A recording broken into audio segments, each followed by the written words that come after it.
Assalamualaikum warahmatullahi wabarakatuh. Kami kelompok 5 di sini akan menjelaskan tentang sistem orbit, hukum Kepler, dan juga elemen Keplerian. Berikut merupakan nama anggota kelompok 5 dengan saya sendiri, yaitu Marsha Ardea Fidel dengan NRT 5016221027. Untuk penjelasan yang pertama, yaitu mengenai pergerakan satelit mengelilingi bumi tentang hukum Kepler. Di sini hukum Kepler terbagi menjadi 3. Untuk pembahasan yang pertama, kita akan membahas tentang hukum Kepler 1, yaitu dinyatakan pada tahun 1609 yang berbunyi orbit suatu planet adalah elips dengan matahari berada pada salah satu fokusnya. Nah, dalam konteks pergerakan satelit mengelilingi bumi, maka hukum Kepler 1 dinyatakan sebagai berikut. Orbit satelit yang mengelilingi bumi akan berbentuk elips, dengan pusat bumi, geocenter, merupakan salah satu titik fokusnya. Sekarang kita akan fokus kepada gambar berikut. Untuk penjelasan gambar ini, yang pertama, titik perigee yang ada di sini itu merupakan titik terdekat antara satelit dengan permukaan bumi. Lalu ada juga yang namanya titik apogee, yaitu titik terjauh antara satelit dengan permukaan bumi. Untuk yang selanjutnya, pada hukum Kepler 1 terdapat beberapa implikasi praktis dalam satelit buatan yang mengelilingi bumi, yaitu antara lain, yang pertama, orbit bidang satelit akan selalu mengelilingi pusat bumi. Selanjutnya, bintang dari tempat peluncuran satelit sama dengan inklinasi minimum dari bidang orbit satelit. Lalu, parking orbit atau orbit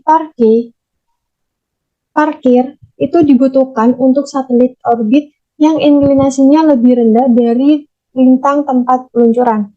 Seperti yang ada pada gambar ini. Jadi, penjelasan yang nomor 1 itu adalah tempat peluncuran dari satelit itu. Terus untuk yang nomor 2 itu orbit parkirnya. Dan yang nomor 3 itu orbit transfer satelitnya. Dan yang keempat adalah orbit final dari satelit tersebut. Sekian untuk penjelasan dari hukum Kepler 1.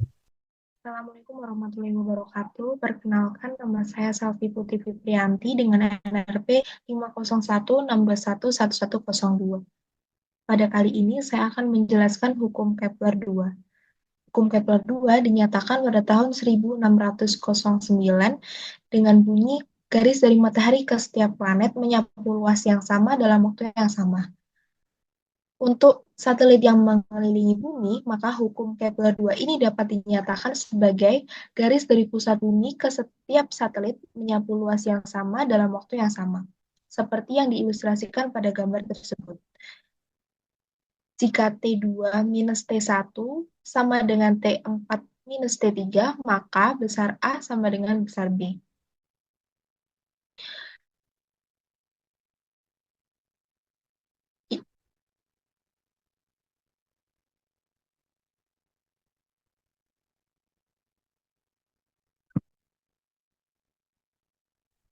Assalamualaikum warahmatullahi wabarakatuh.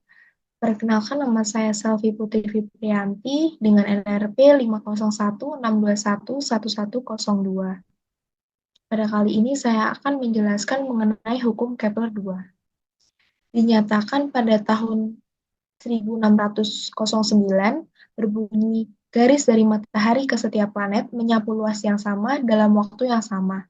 Untuk satelit yang mengelilingi bumi, maka hukum Kepler 2 ini dapat dinyatakan sebagai garis dari pusat bumi ke setiap satelit menyapu luas yang sama dalam waktu yang sama. Dapat diilustrasikan seperti pada gambar berikut.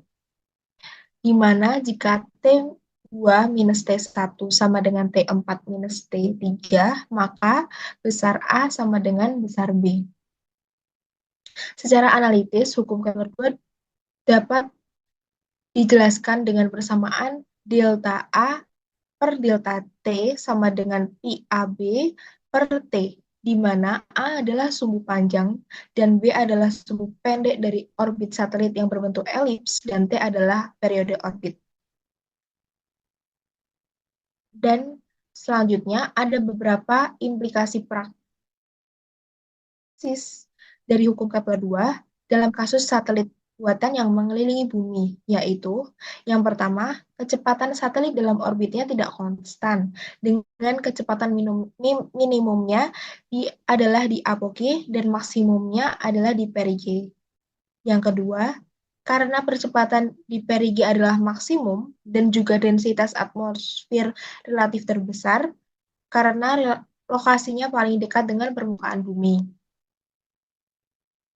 Maka tinggi awal perigee akan menentukan umur satelit, dan dalam hal ini semakin tinggi perigee, secara teoretis akan semakin panjang umur satelit dan juga sebaliknya. Yang ketiga, dikarenakan kecepatan di perigee adalah maksimum, maka rencanakan orbit satelit pengintai atau penyelidik dengan perigee di atas daerah target.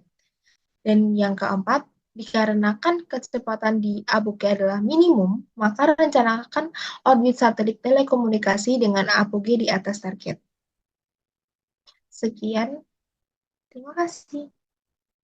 Baik, di sini saya akan melanjutkan presentasi mengenai hukum Kepler. Jadi yang pertama merupakan hukum Kepler ketiga, di mana hukum Kepler ini terbagi menjadi dua, yaitu hukum Kepler revolusi untuk planet terhadap matahari dan juga hukum Kepler untuk revolusi satelit terhadap bumi. Keduanya dinyatakan pada tahun 1619. Untuk revolusi planet terhadap matahari berbunyi, jadi untuk setiap planet, pangkat 3 dari sumbu panjang orbitnya adalah proporsional dengan kuadrat dari periode revolusinya. Jadi di bawah itu adalah tabel dari bukti validitas hukum untuk Kepler ketiga untuk kasus planet yang menunggu matahari dari situs WikiWikiWorld 2022. Lalu di bawahnya merupakan diagram dari bukti validitas hukum Kepler ketiga untuk kasus planet ini dari sumber yang lain. Selanjutnya yaitu revolusi satelit terhadap bumi yang berbunyi untuk setiap satelit pangkat 3 dari sumbu panjang orbitnya adalah sumbu proporsional dengan kuadrat dari periode rotasinya. Di bawah itu adalah formulasi dari revolusi satelit terhadap bumi dalam hukum Kepler ketiga ini. Dengan T, yaitu periode orbit satelit, A, sumbu panjang orbit, G, konstanta gravitasi universal, M besar massa bumi, serta M kecil sebagai massa satelit. Di bawahnya merupakan diagram dari validitas hukum Kepler ketiga untuk satelit yang mengorbit bumi. Oke. Selanjutnya merupakan implikasi praktis dari hukum Kepler ketiga ini, mana pada gambar 4.7 merupakan ilustrasi dari dua orbit dengan sumbu panjang yang sama. Akan selalu punya periode orbit yang sama sesuai dengan ini dari hukum Kepler ketiga. Mana pada gambar ini diilustrasikan dua satelit dengan sumbu-sumbu panjang orbitnya yang sama panjang akan punya periode orbit yang sama tidak tergantung dari parameter orbit lainnya seperti eksentrisitas dan juga inklinasinya. Lalu pada gambar 4.8, gambar tersebut merupakan ilustrasi dari dua orbit dengan sumbu panjang yang tidak sama. Akan selalu punya periode orbit yang tidak sama sesuai dengan hukum Kepler ketiga. Jadi gambar ini menjelaskan tentang dua satelit dengan sumbu-sumbu panjang orbit yang tidak sama panjang akan punya periode orbit yang tidak sama dan tidak tergantung dari parameter orbit lainnya. Terima kasih.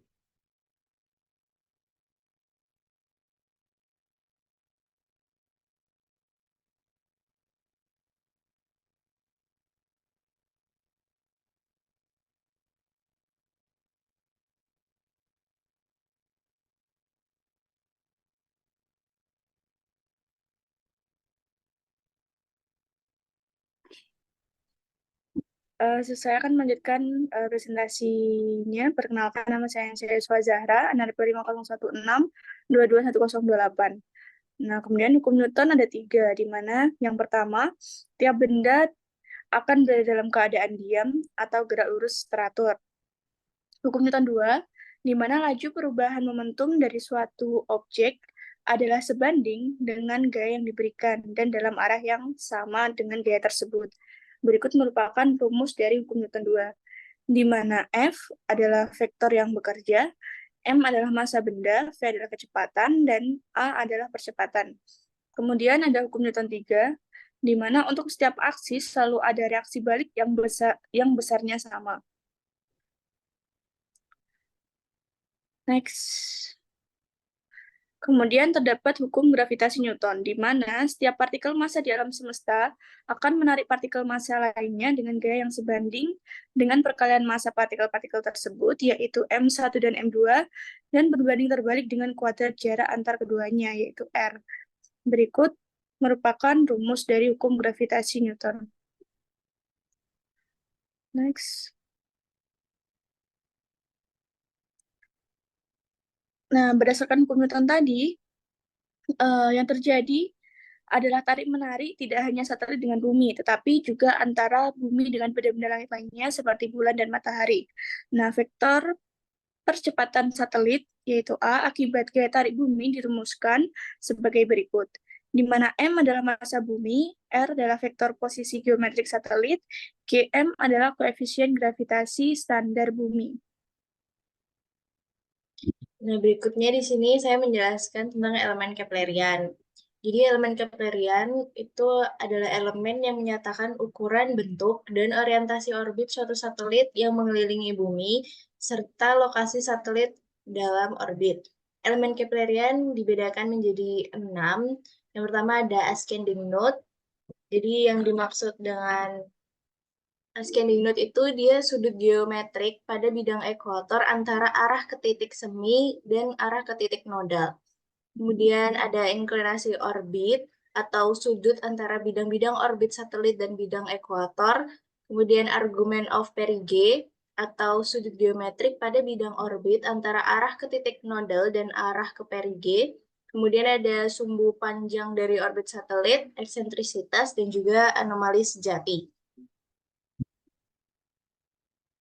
Untuk lebih jelasnya ada pada gambar ini. Jadi ascending node dilambangkan seperti itu. Dia ada di sini.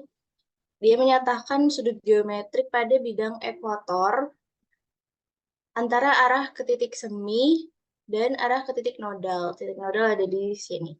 Kemudian inklinasi orbit, yaitu sudut antar bidang orbit satelit dan bidang ekuator. Kemudian omega itu menyatakan argument of perigee. A dan E sebagai A itu sumbu panjang dari orbit satelit, sedangkan E adalah eksentrisitas dari orbit satelit. Kemudian ada F, dia adalah anomali sejati atau sudut geosentrik pada bidang orbit antara arah ke perigee dan arah ke satelit ini. Kemudian kalau dilihat dari gambar ini, itu bisa dibedakan peran elemen Keplerian. Jadi bisa dikelompokkan. Yang pertama itu menyatakan orientasi bidang orbit itu ada ascending node dan inklinasi orbit. Kemudian omega ini atau argument of perigee itu dia menyatakan lokasi perigee, dan juga A dan E menyatakan ukuran dan bentuk bidang orbit, sedangkan F atau anomali sejati tadi itu menyatakan posisi satelit. Kemudian juga untuk ascending node, inklinasi, terus omega, A dan juga E itu diasumsikan konstan terhadap waktu, sedangkan anomali sejati itu berubah terhadap waktu karena dia kan menyatakan posisi satelit yang mana satelit itu terus bergerak gitu. Jadi dia berubah dengan waktu. Kemudian juga disebutkan dalam buku itu bahwa epok saat satelit melintasi perigee itu dapat dijadikan sebagai pengganti anomali sejati itu.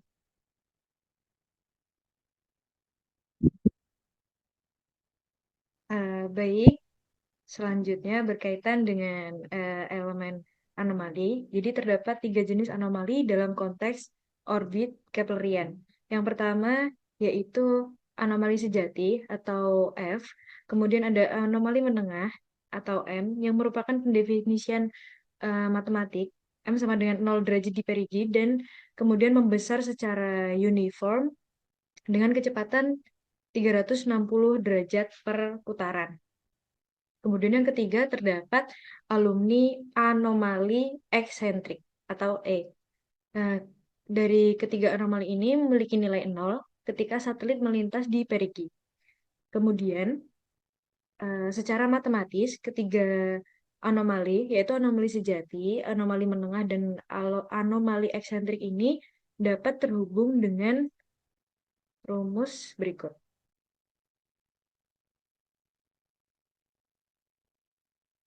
Kemudian,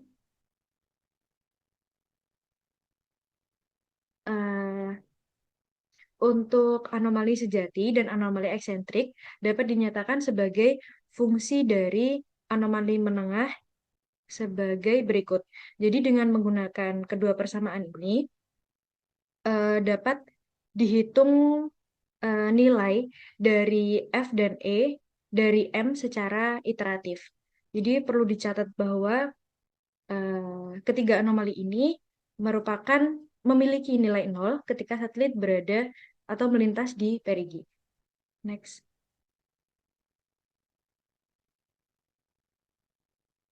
Ya, jadi perlu ditekankan kembali bahwa pergerakan satelit yang sebenarnya dalam orbitnya yang mengelilingi bumi ini umumnya tidak sepenuhnya mengikuti pergerakan Keplerian. Jadi secara umum itu satelit pasti akan mengalami perturbasi atau gangguan-gangguan dari kondisi ideal yang disebut sebagai elemen orbit Keplerian. Nah, dari kondisi-kondisi yang ideal itu terdapat parameter-parameter orbit satelit yang tidak hanya diberikan oleh elemen-elemen Keplerian, tetapi juga diberikan oleh elemen-elemen perturbasi. Contohnya, terdapat pada tabel berikut, yaitu contoh parameter orbit atau broadcast ephemeris dari satelit navigasi GPS. Bisa dilihat pada tabel, parameter waktu terdiri dari 6 parameter, yaitu waktu referensi untuk parameter ephemeris, ini, kemudian waktu referensi parameter jam, dan 3 koefisien untuk koreksi jam satelit dan IOD atau issue of data. Dalam hal ini, parameter orbit Keplerian satelit terdiri dari 6 parameter, yaitu akar dari sumbu panjang, eksentrisitas, inklinasi pada waktu T, bujur dari titik naik ascending node, pada waktu dalam setengah lingkaran, argumen perigi, dan anomali menengah pada waktu referensi parameter ephemeris. Dan untuk parameter perturbasi dari orbit satelit sendiri terdiri dari 9 parameter yang dapat dilihat pada tabel yang paling bawah. Ada perbedaan nilai mean motion, ada kecepatan perubahan dari ascensio recta, kecepatan perubahan dari inklinasi, amplitude dari suku-suku koreksi harmonik sinus dan kosinus untuk argumen lintang, amplitude suku-suku koreksi harmonik sinus dan kosinus untuk sudut inklinasi, dan amplitude dari suku-suku koreksi harmonik sinus kosinus untuk radius orbit. Next. Baik, tadi adalah penjelasan dari kelompok kami mengenai elemen-elemen Keplerian dan hukum Newton. Kami mohon maaf apabila ada salah kata dalam menyampaikan dan apabila terdapat kekurangan kami dalam menjelaskan materi tersebut. Kami mohon maaf yang sebesar-besarnya. Terima kasih atas perhatiannya. Wassalamualaikum warahmatullahi wabarakatuh.